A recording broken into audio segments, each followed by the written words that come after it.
Si nous regardons le phénomène de la tolérance, nous y trouvons plusieurs aspects qui doivent être bien expliqués afin de lever le voile sur ses composantes plus ou moins bonnes selon le cas, selon l'expérience, selon le tempérament et la nature de l'homme.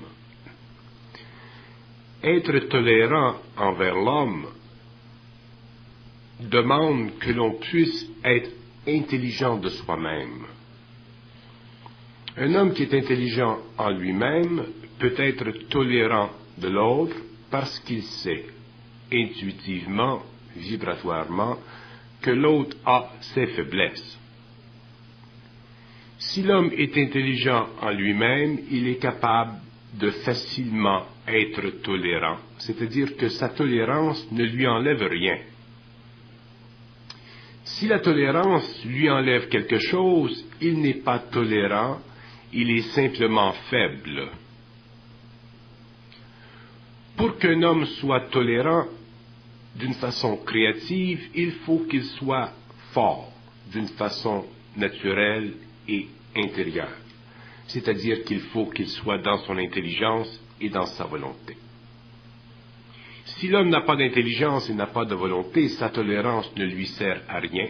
Elle sert simplement à imprimer en lui une sorte de vibration dans sa conscience astrale, et ceci retarde sa nature réelle, c'est-à-dire que ceci retarde la descente en lui de l'intelligence et de la volonté, et lui donne plutôt de la spiritualité ou une attitude spirituelle. Et si l'homme a trop d'attitude spirituelle, il se vide vis-à-vis l'autre parce qu'il n'est pas capable de savoir quand il doit arrêter sa tolérance pour devenir ferme. Ce n'est pas toujours bon d'être tolérant à outrance parce que si on est tolérant à outrance, on empêche une autre personne de grandir ou de prendre conscience d'elle-même. Par contre, il est nécessaire d'être tolérant envers l'homme parce que les hommes n'ont pas encore atteint un niveau d'évolution suffisamment avancé pour être suffisamment dans leur intelligence et leur volonté et ne pas nuire à l'autre. La tolérance, elle est belle, elle est grande lorsqu'elle est intelligente. Si elle n'est pas intelligente, elle est faible dans sa nature, c'est-à-dire qu'elle ne permet pas à l'homme de se servir de sa résistance créativement. La tolérance doit être un outil dans les relations humaines, c'est-à-dire qu'elle doit servir à allonger le temps dans les relations humaines. Elle doit servir à permettre que deux individus, avec le temps, s'ajustent, s'adaptent l'un à l'autre. Si la tolérance est faible, au lieu de permettre que deux individus s'adaptent l'un et l'autre, elle fera en sorte que celui qui est faiblement tolérant devienne l'âne de l'autre, c'est-à-dire qu'il supporte les faiblesses de l'autre. Et être tolérant dans le sens créatif, conscient, n'implique pas de supporter l'autre. Ça implique simplement d'avoir suffisamment de résistance pour tenir l'autre, pour le garder dans son propre champ d'expérience. Mais lorsque le temps est venu pour expulser l'autre de son champ d'expérience, parce que la tolérance a atteint ses limites, il est important pour l'homme d'avoir suffisamment de volonté et d'intelligence pour pouvoir le faire. Si l'homme n'a pas cette volonté ni cette intelligence, la tolérance deviendra pour lui une facture qu'il devra payer. Et il y a un moment dans la vie de l'homme où il est fatigué, épuisé de payer des factures pour les autres. La tolérance est une très grande qualité, c'est-à-dire qu'elle fait partie réellement du pouvoir interne de l'homme. Mais si elle demeure simplement une qualité subjective, elle peut facilement être un défaut. Si par contre elle est réellement une qualité dans ce sens qu'elle est réellement créative, la tolérance devient un outil dans le développement des relations humaines et cet outil peut permettre avec le temps de développer des relations humaines à très longue portée. Tant que la tolérance n'est pas un outil perfectionné, tant qu'elle n'est pas un outil parfait, celui qui est tolérant de façon faible perd de l'énergie. Et lorsque l'on perd de l'énergie, l'on perd de la conscience. La tolérance doit avoir la qualité d'être merveilleuse. C'est-à-dire que si l'on regarde une personne tolérante dans le sens créatif, l'on s'aperçoit que la tolérance est merveilleuse, qu'elle est une force intérieure qui supporte la personnalité et qui permet à la personnalité de supporter l'autre. Donc la tolérance, dans le fond, est une action à trois voies. D'abord, elle commence sur le plan créatif de l'intelligence consciente de l'homme, elle passe à travers sa personnalité pour lui donner la résistance, et la personnalité elle-même, conscientisée par cette énergie, supporte temporairement l'autre qui a besoin d'être supporté, afin que s'établisse entre les deux un pont, afin que s'établisse entre les deux une communication qui doit éventuellement être créative et rémunérative pour les deux. Si la tolérance ne sert pas à créer éventuellement un pont solide entre deux êtres, il vaut mieux qu'il n'y ait pas de pont, parce que le pont qui serait construit serait un pont illusoire et éventuellement le poids de la relation ferait tomber le pont entre les deux personnalités. Et pour être intelligemment tolérant, il ne faut pas avoir de spiritualité. Parce que si nous avons trop de spiritualité, nous nous servirons de la tolérance pour spiritualiser les autres. Et il ne s'agit pas pour l'homme conscient de spiritualiser l'homme, il s'agit pour l'homme conscient de l'amener petit à petit à travers sa tolérance, à voir des choses qu'il ne peut pas voir à travers la parole, mais qu'il ne peut voir qu'à travers l'action. C'est-à-dire l'action qui est si tolérante et qui permet le comportement conscient de se manifester en une forme d'amour, en une forme d'amitié réelle, une amitié profonde. Donc, un être intelligemment tolérant est un être qui est capable de substituer sa présence pour celle d'un autre, afin de permettre à l'autre de grandir devant lui et de grandir à l'intérieur de lui-même. Si un être conscient est intelligemment tolérant, automatiquement l'autre grandira devant lui parce qu'il lui permettra de grandir, et aussi l'autre grandira en lui-même parce qu'il aura la chance de s'exprimer et de faire selon le niveau de sa conscience, et cette opportunité qu'il aura d'agir selon le niveau de sa conscience sera respectée parfaitement par celui qui est intelligemment tolérant. Donc, il est important pour que l'homme grandisse, pour que deux êtres grandissent ensemble, que l'un soit tolérant envers l'autre. Les deux n'ont pas besoin d'être tolérants, mais un des deux doit être tolérant. Et lorsque deux êtres sont très conscients, à ce moment-là, la tolérance n'est plus importante, n'est plus nécessaire, parce que l'un ne peut plus avoir besoin de l'autre. Les deux étant parfaitement ajustés, l'un sert à l'autre à véhiculer l'énergie de l'intelligence et de la volonté, et les deux sont parfaitement en harmonie. Donc à ce moment-là, la tolérance en tant qu'outil pour former le pont n'est plus nécessaire, puisque le pont a été formé par l'énergisation des deux personnes. Donc la tolérance existe et nécessaire parce que deux êtres ne sont jamais au même point d'évolution. Elle est nécessaire parce que deux êtres n'ont pas la même sensibilité à leur énergie. Donc deux êtres ne sont pas dans le même stage de perfectionnement vis-à-vis eux-mêmes. Mais si deux êtres sont suffisamment avancés dans le perfectionnement vis-à-vis eux-mêmes, ce n'est plus important que l'un soit plus avancé que l'autre, parce que à ce moment-là, la tolérance n'est plus nécessaire, puisque les deux, bien qu'il puisse y avoir différence de sensibilité dans la conscience, les deux ont atteint le niveau maximal du respect de l'un pour l'autre. Donc, avoir de la tolérance, c'est avoir du respect pour une personne.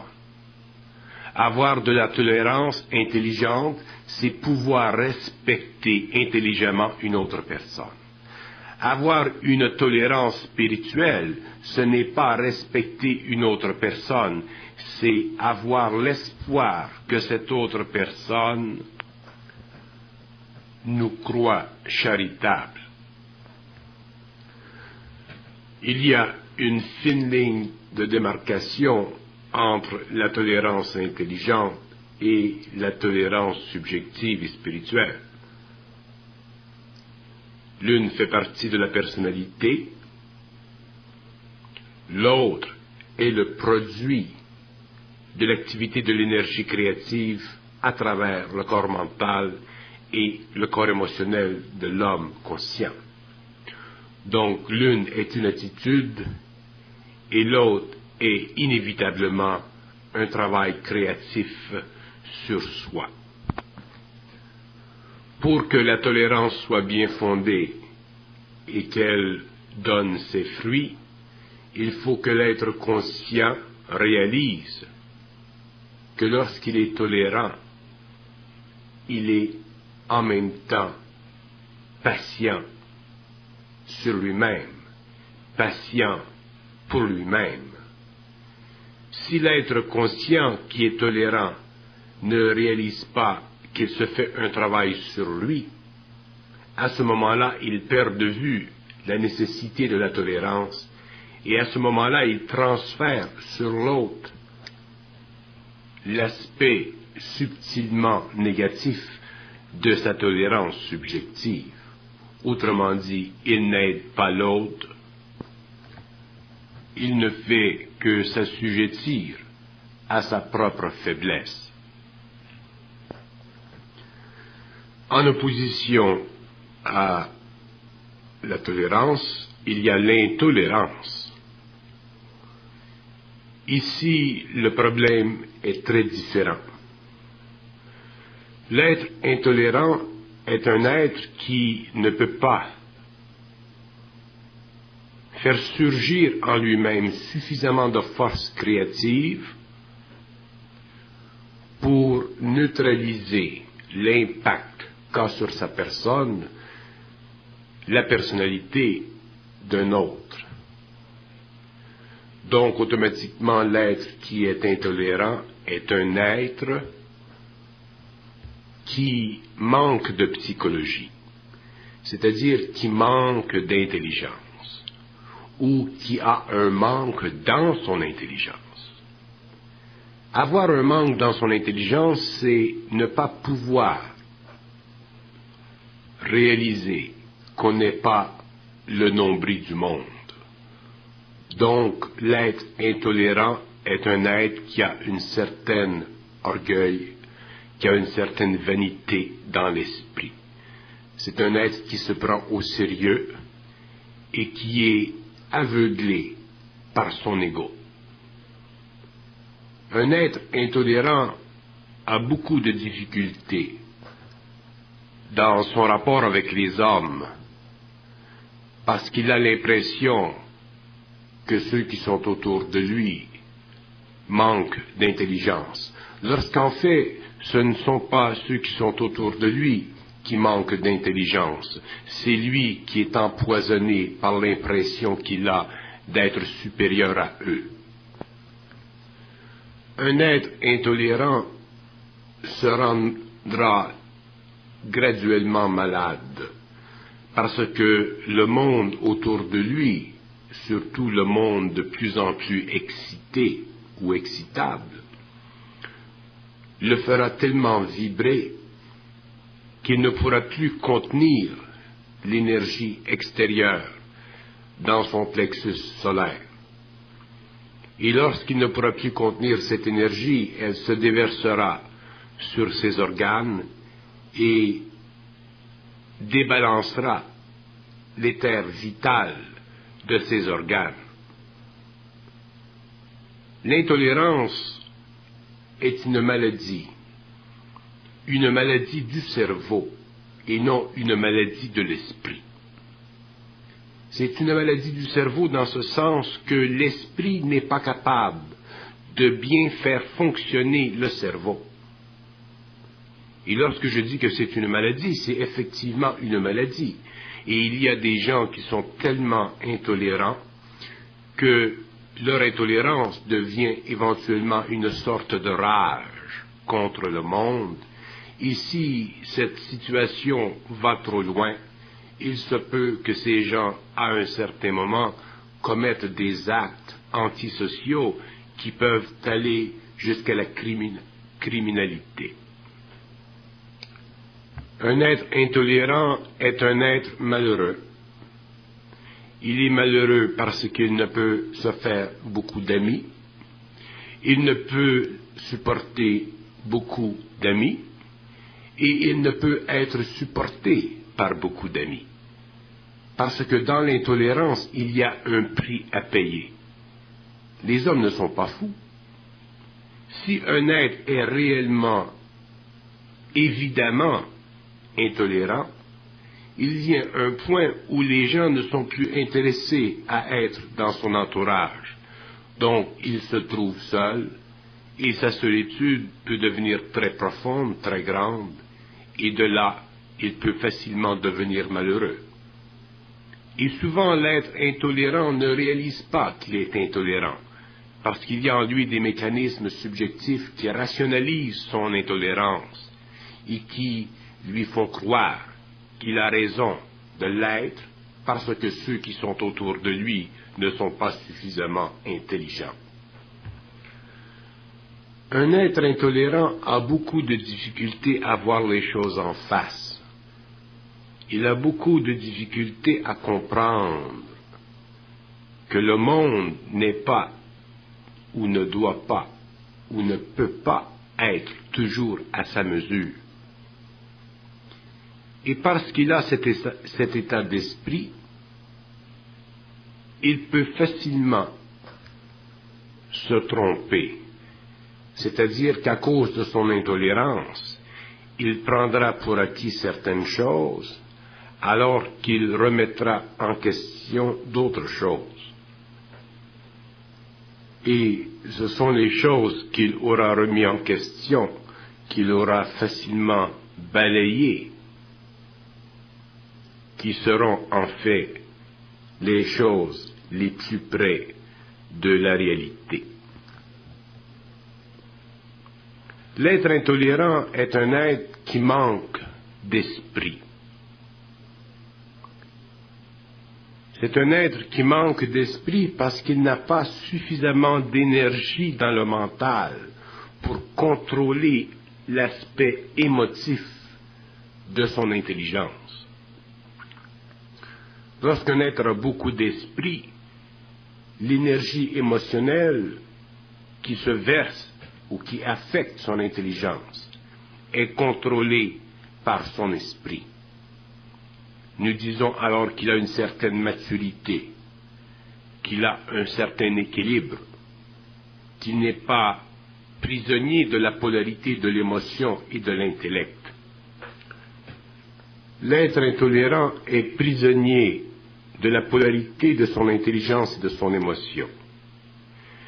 Et cette intolérance demeure jusqu'au jour où il réalise par expérience que son intolérance lui nuit.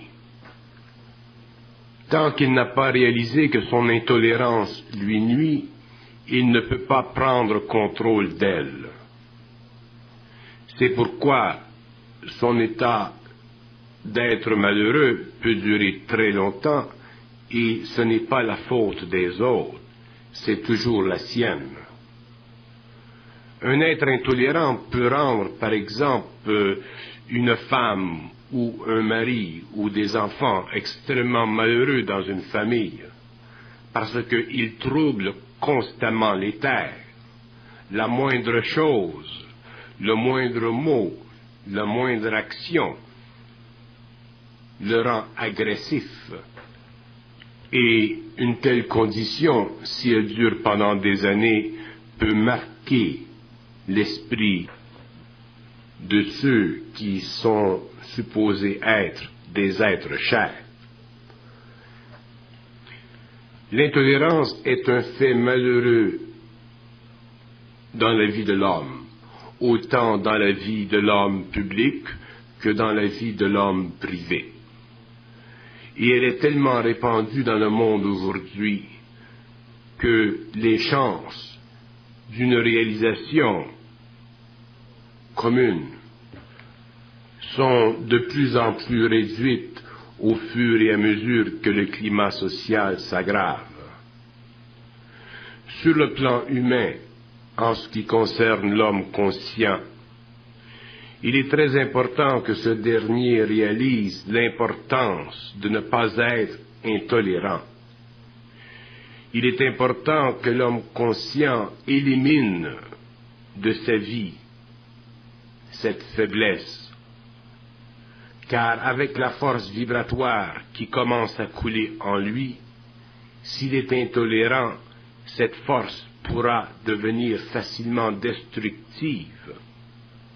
Voilà le grand danger de l'intolérance chez l'être conscient. L'être conscient n'a plus les mécanismes psychologiques que possédait auparavant l'être inconscient. Donc, ses centres d'énergie sont plus ouverts à l'énergie et automatiquement, il lui est plus facile de canaliser une plus grande force, une plus grande quantité de cette énergie. Et s'il est intolérant de nature et que cette énergie passe en lui, il est évident qu'elle créera de très grands désastres. À cause de la sensibilité croissante de l'être conscient à cette énergie, il devient essentiel qu'il y ait proportionnellement une diminution dans son intolérance. L'intolérance vis-à-vis nos enfants peut être meurtrière parce qu'elle enlève à nos enfants la liberté d'action dont ils ont besoin pour bien exprimer leur personnalité. Donc si un être est intolérant, il empêchera son enfant de grandir, de se manifester, de croître, de prendre de l'expansion au niveau de sa conscience créative et de sa personnalité en évolution.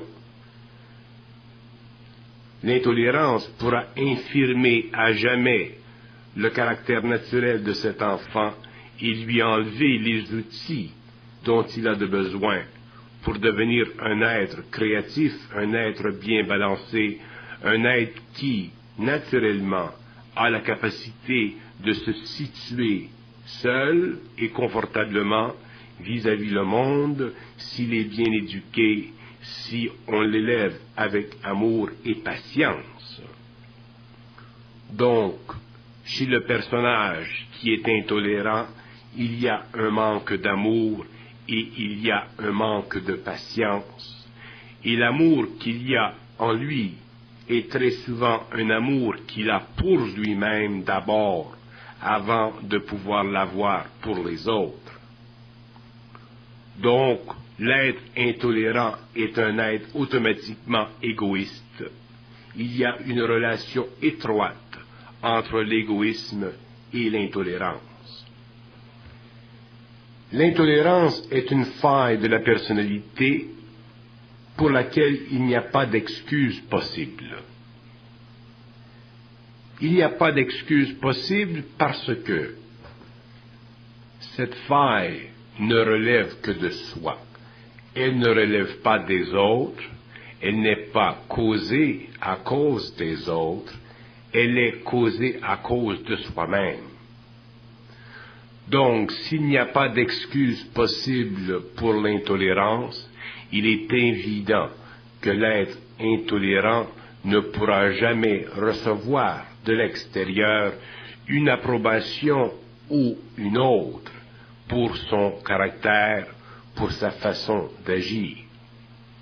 C'est pourquoi petit à petit, il perdra l'amitié, la sympathie de ceux qui sont autour de lui, lorsque son intolérance se manifestera, parce que ces personnes autour de lui n'auront pas suffisamment d'amour à lui donner, puisque lui-même, dans son égoïsme, n'est pas capable de leur donner de l'amour.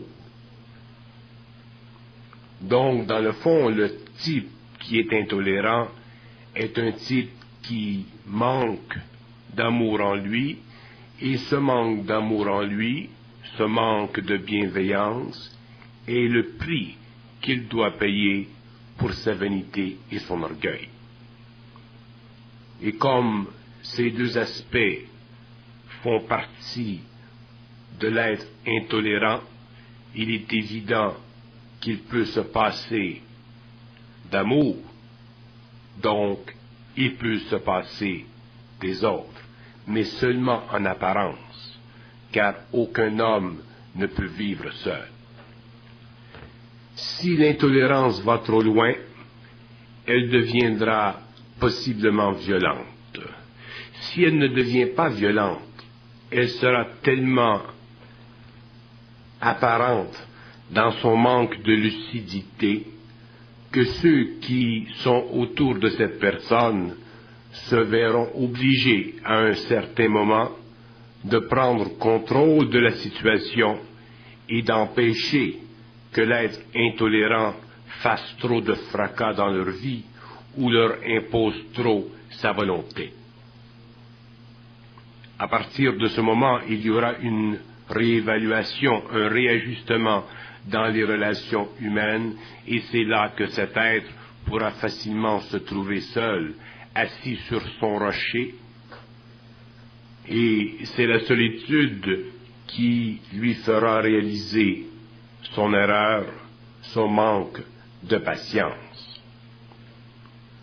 À partir de ce moment-là, il y aura pour lui de l'espoir, c'est-à-dire qu'il y aura pour lui une nouvelle adaptation, un changement d'attitude, et probablement qu'à partir de ce moment-là, ceux qui étaient auprès de lui auparavant et qui s'en étaient un peu éloignés reviendront vers lui et lui permettront maintenant d'apprécier sa relation avec eux dans un climat d'amitié et de confiance plus stabilisé.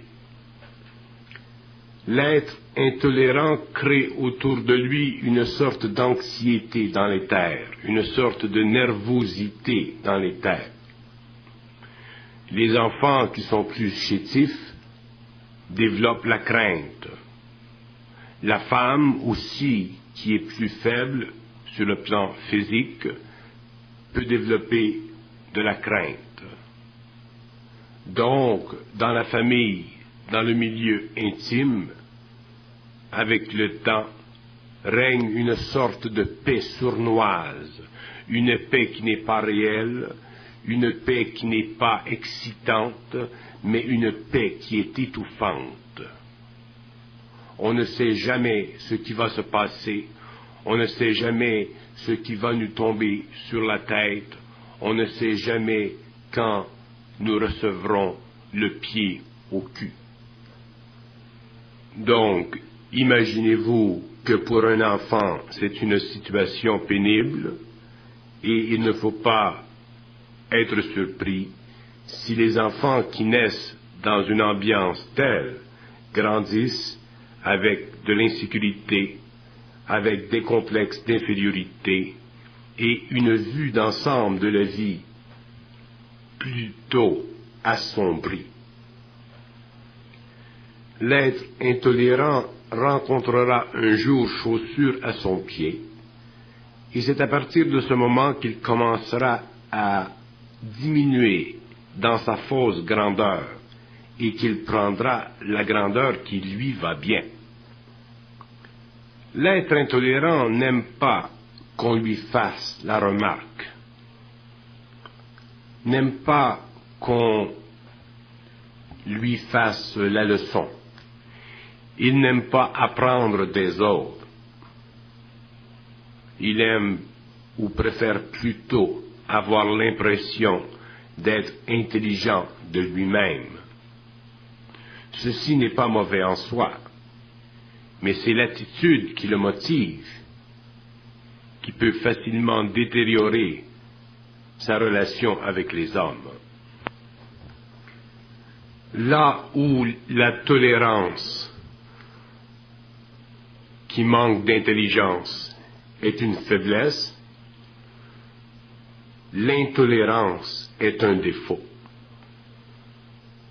Donc, si un homme se conscientise, il est évident que le défaut, qui est caractériel, sera amené à disparaître avec les souffrances initiatiques. Un homme ne peut pas entrer dans la conscience universelle, ne peut pas se conscientiser sans que ce défaut, cet aspect de lui-même, soit totalement brûlé en lui. Donc l'être qui est tolérant ou qui manque d'intelligence dans sa tolérance ne souffrira nécessairement pas de l'énergie de l'initiation. Mais l'être qui est intolérant définitivement souffrira de l'énergie initiatique parce que cette énergie doit nettoyer, débloquer ce qui empêche l'intelligence d'être balancée avec le centre émotionnel. Donc, il est plus dangereux pour l'évolution d'être intolérant que de vivre une tolérance qui manque de fermeté. L'être qui se conscientise apprend à être de plus en plus en équilibre, c'est-à-dire qu'il apprend avec le temps à réaliser ses points faibles. Et cette réalisation se fait de plus en plus sentir lorsqu'il commence à percevoir l'énergie. Et lorsque l'énergie commence à descendre dans l'homme et qu'il commence à réaliser qu'effectivement il est une coque, alors que sa partie universelle ou cosmique agit derrière cette coque,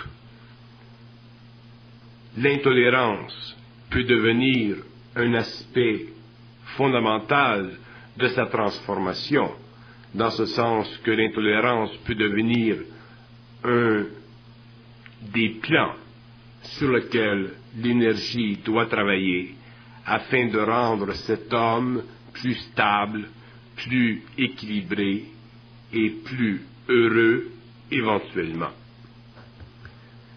Si l'homme manque de tolérance, il sera amené par le biais de la très grande patience à la développer. Si l'homme est tolérant et manque de fermeté dans sa tolérance, il sera amené avec le temps à découvrir et à réaliser le mal qu'il se fait et l'empêchement aussi qu'il impose à d'autres d'évoluer.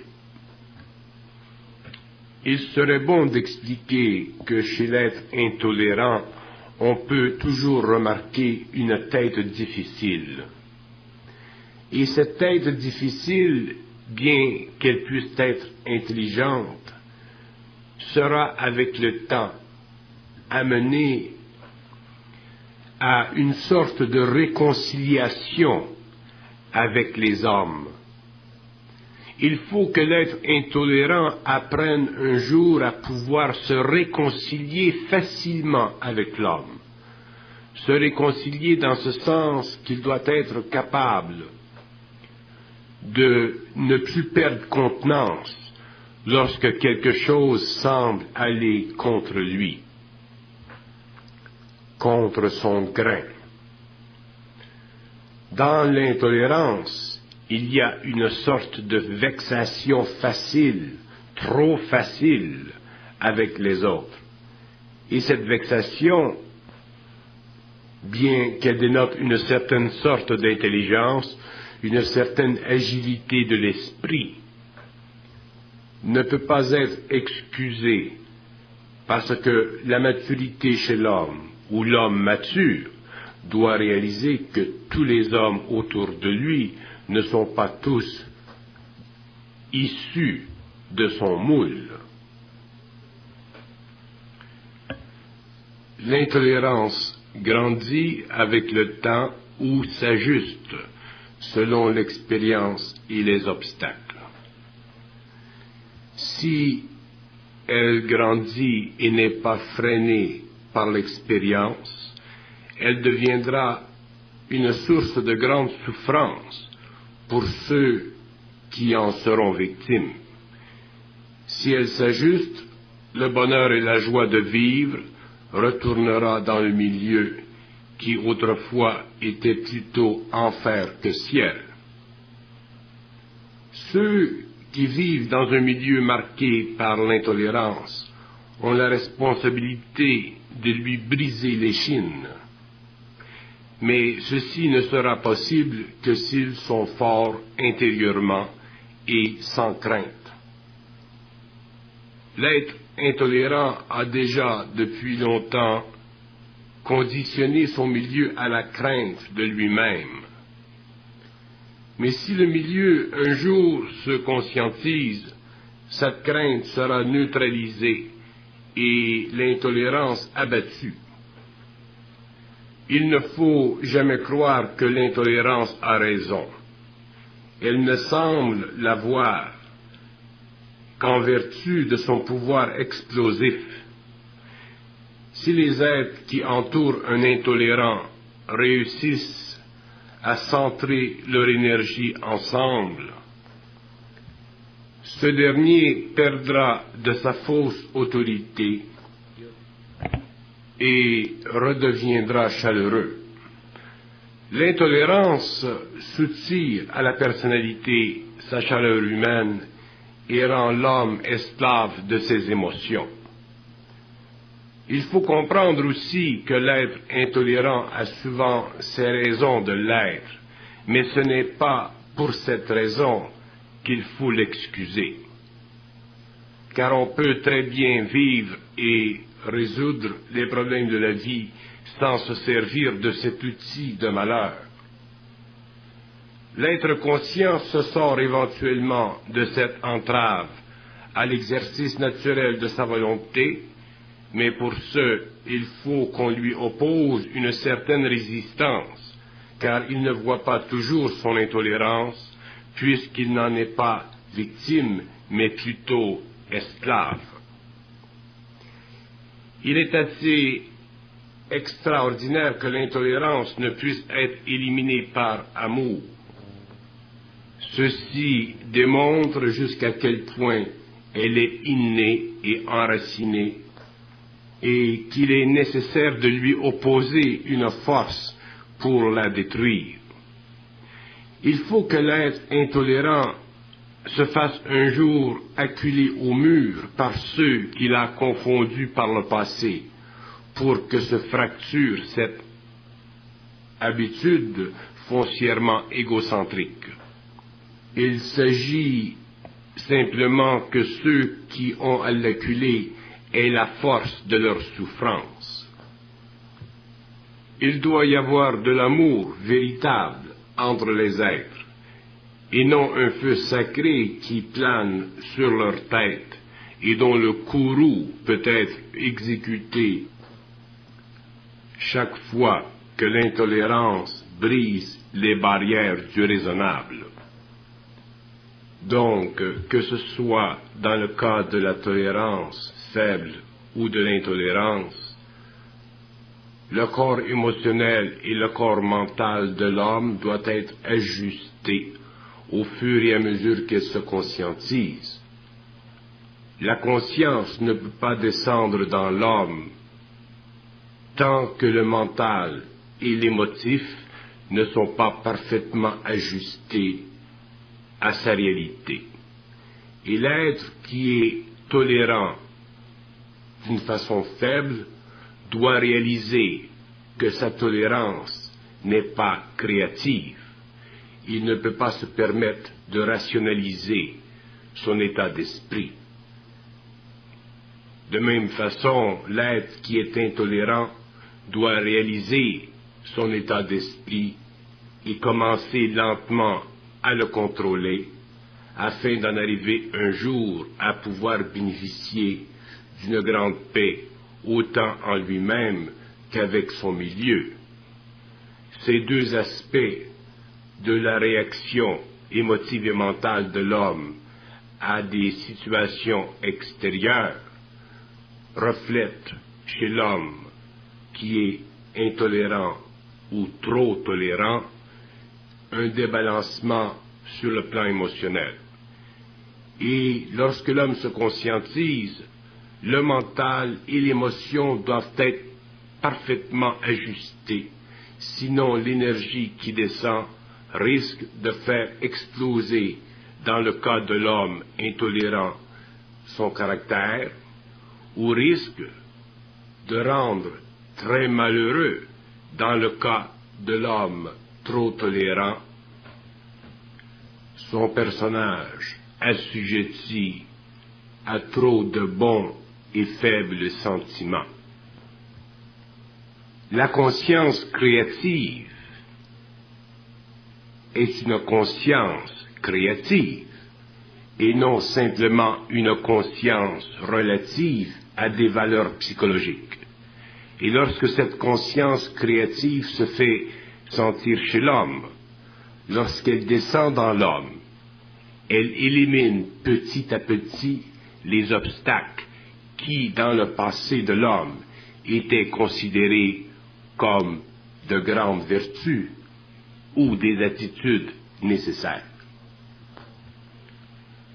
L'homme peut se mentir tant qu'il veut durant sa vie inconsciente, mais lorsqu'il prend conscience, le mensonge devient de moins en moins possible, et un jour il devient impossible, donc un jour la fausse tolérance disparaît, et un jour l'intolérance n'est plus.